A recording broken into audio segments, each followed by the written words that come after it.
नमस्कार दोस्तों, आप सभी का हमारे चैनल पर दिल से स्वागत है। आज हम एक ऐसी कहानी लेकर आए हैं जो न सिर्फ ऐतिहासिक है बल्कि बेहद इमोशनल भी है। ये कहानी भगवान बुद्ध की मूर्ति से जुड़ी है जो चीन में स्थापित की गई थी। भगवान बुद्ध की शिक्षा ने दुनिया भर में करुणा, शांति और ज्ञान का संदेश फैलाया। चीन में बुद्ध धर्म का प्रचार भारत के महान सम्राट अशोक द्वारा शुरू हुआ।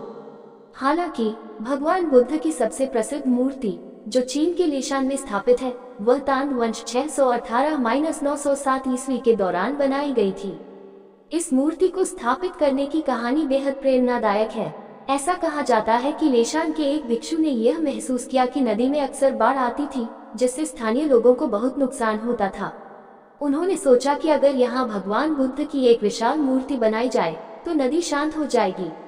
इसके पीछे उनकी भावना ये थी कि भगवान बुद्ध का आशीर्वाद और उपस्थिति प्रकृति को नियंत्रित करेगी।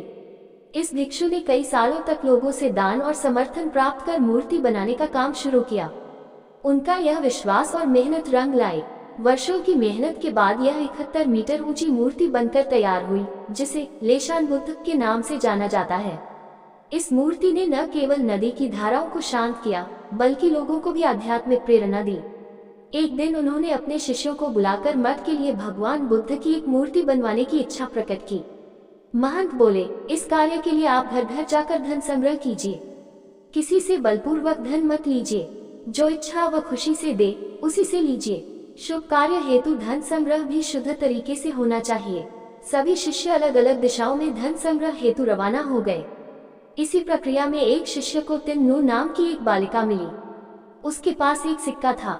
जब उसे भगवान बुद्ध की प्रतिमा निर्माण के विषय में चल रहे धन संग्रह के बारे में पता चला तो उसने श्रद्धावश वह एकमात्र सिक्का दान करना चाहा, किंतु शिष्य ने सिक्के को अति तुच्छ समझकर लेने से इनकार कर दिया।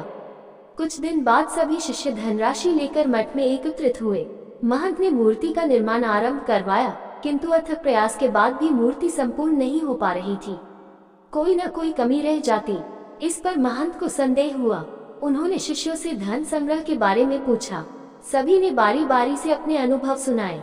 इसी क्रम में जब तिन्नू का प्रसंग आया तो महंत पूरी बात समझ गए। उनके आदेश से वह शिष्य उस बालिका के पास गया और क्षमा मांगते हुए उसके एकमात्र सिक्के को आदरपूर्वक ले लिया। धातुओं के घोल में उस सिक्के को आदरपूर्वक ले लिया। धातुओं के घोल में उस सिक्के को मिला देने पर सहज ही एक सुंदरतम मूर्ति का निर्माण हो गया। ये कथा श्रद्धापूर्ण दान की महत्ता को प्रस्थापित करती है। दान भले ही अल्प मात्रा में किया जाए, किंतु यदि वह संपूर्ण श्रद्धा भाव से किया गया तो जरूर सार्थक रूप में प्रतिफलित होता है और असीम पुण्यों का सृजन भी करता है।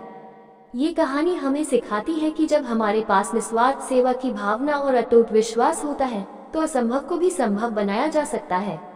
अगर यह कहानी आपको प्रेरित करे तो इसे अपने दोस्तों के साथ जरूर साझा करें और हमें बताएं कि आपको इस तरह की कहानियाँ कैसी लगती हैं। वीडियो अच्छा लगा हो तो लाइक, शेयर, सब्सक्राइब जरूर। धन्यवाद।